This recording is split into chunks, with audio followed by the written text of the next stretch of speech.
मित्रांनो, हा कोण आहे माहित आहे? हा आहे उत्क्रांतीवादाचा जनक. या शास्त्रज्ञाचं नाव आहे चार्ल्स डार्विन. या सृष्टीत मनुष्य कसा अस्तित्वात आला हे दाखवून देणारा शास्त्रज्ञ. या डार्विन साहेबांच्या मते या सृष्टीत मनुष्य म्हणून जो जन्माला आलाय तो फार पूर्वी म्हणजे हजारो वर्षांपूर्वी एप जातीच्या माकडासारखा होता. परंतु निसर्गाला अनुसरून त्यानं स्वतःमध्ये अनेक बदल घडवले. आज दिसणाऱ्या या माणसाचा इतिहास फार मोठा आहे बरं का. हा मनुष्य ज्या भूगोलावर राहतोय त्या गोलाचं नाव आहे पृथ्वी. अवकाशातून निळसर दिसणाऱ्या या पृथ्वीभोवती तिचंच एक पिल्लू फिरतंय, ते म्हणजे तिचा चंद्र. पौर्णिमेच्या रात्री अतिशय तेजस्वी दिसणारा चंद्र हा पृथ्वीचा नैसर्गिक उपग्रह आहे. पृथ्वी स्वतःभोवती तर फिरत आहेच, पण तिच्या भोवती तिचा चंद्र देखील फिरतोय बरं का. आणि हे दोघेही सूर्याभोवती फिरत आहेत. सूर्य हा एक तारा आहे. ज्या खगोलाला स्वतःचा प्रकाश असतो त्याला तारा असं म्हणतात. मित्रांनो, सूर्य हा हायड्रोजन वायूचा धगधगता पेटलेला गोळा आहे बरं का. आणि हा गोळा आकाराने अति प्रचंड आहे. या सूर्याचा पेटलेला भाग काही ठिकाणी विझलेला आहे, थंड झालेला आहे. तो भाग काळा डाग पडल्यासारखा दिसतो. आणि हे सूर्यावरचे डाग एवढे प्रचंड आहेत की त्यातल्या एका डागात आपल्या 72 पृथ्व्या सहज मावतील. कल्पना करा, सूर्य किती मोठा आहे. या सूर्याभोवती केवळ पृथ्वी आणि चंद्रच नव्हे तर अनेक ग्रहगोल फिरत आहेत. त्यामध्ये सूर्याला सर्वात जवळ असणारा ग्रह म्हणजे बुध.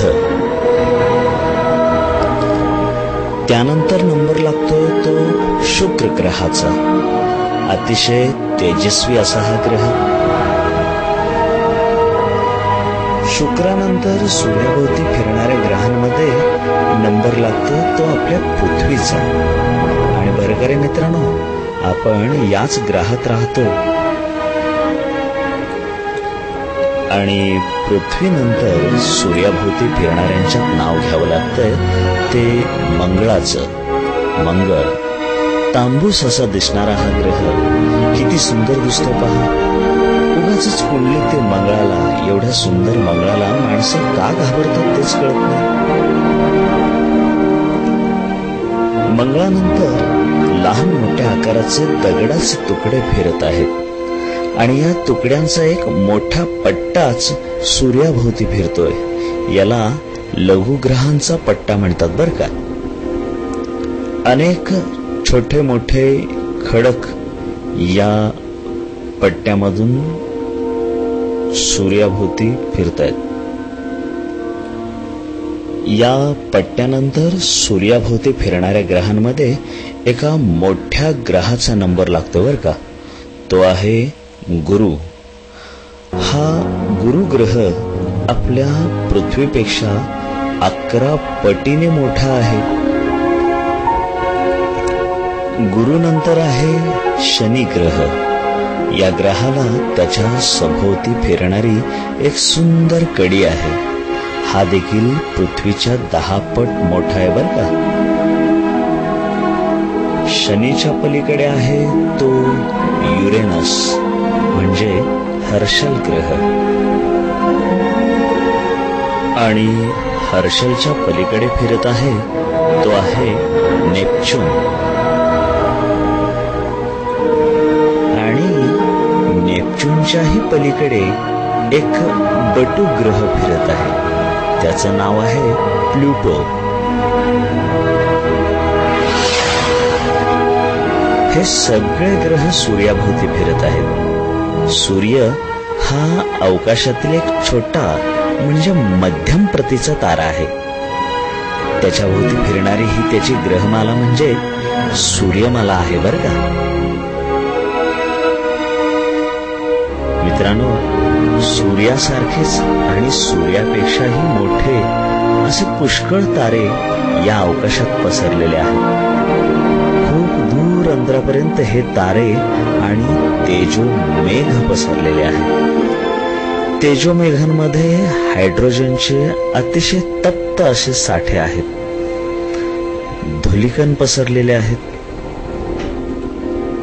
अशा अनेक तारका समूहांच्या एकत्रित विशाल साठ्याला दीर्घिका असं म्हणतात, म्हणजे आकाशगंगा बरं का. आपण आणि आपली सूर्यमाला ज्या दीर्घिकेत आहे त्या दीर्घिकेला आकाशगंगा हे नाव आहे. पूर्ण अंधाऱ्या रात्रीच्या वेळी जर आकाशात पाहिलं तर एक धुसर पट्टा दिसतो. तो आपल्या आकाशगंगेचा एक भागच आहे. आपल्या आकाशगंगेत सुमारे 10,000 कोटी तारे आहेत. आपली दीर्घिका ही घड्याळाच्या स्प्रिंग सारखी चक्रावर्ती आहे. या चक्रावर्ताचे एकात एक असे अनेक पट्टे आहेत. त्यातील एका पट्ट्यावर लहानशा टिपक्या एवढा आपला सूर्य आहे. आपल्या आकाशगंगेला स्वतःभोवती एक फेरी मारायला 20 कोटी वर्ष लागतात. आपल्या आकाशगंगेसारख्या अनेक दीर्घिका आपल्या आकाशगंगे शेजारी आहेत. अशा असंख्य दीर्घिका या अवकाशात आहेत. प्रत्येक दीर्घिकेचा आकार आणि त्यांची गती वेगवेगळी आहे. अशा अनेक दीर्घिकांच्या समूहांचा समावेश असणाऱ्या या अवकाशातील अनंत पोकळीला आपण विश्व म्हणून संबोधतो. या अथांग अवकाशात आपण म्हणजेच मानवानं आतापर्यंत अतिशय उज्ज्वल अशी कामगिरी केलेली आहे. आतापर्यंत अनेक वेळा तो चंद्रावर जाऊन आलेला आहे. तेथील अनेक नमुने त्याने गोळा करून त्याचा अभ्यास केलेला आहे. नुकतेच तेथे आपल्या भारतानं चांद्रयान पाठवून अधिक अभ्यास सुरू केला आहे.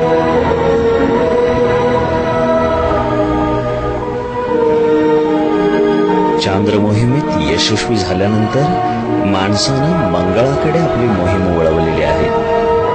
मंगळावर विविध यंत्रसाधनं पाठवून मंगळभूमीचा अभ्यास सुरू केलेला आहे आणि अगदी नजीकच्या काळात प्रत्यक्ष माणूस मंगळावर जाणार आहे.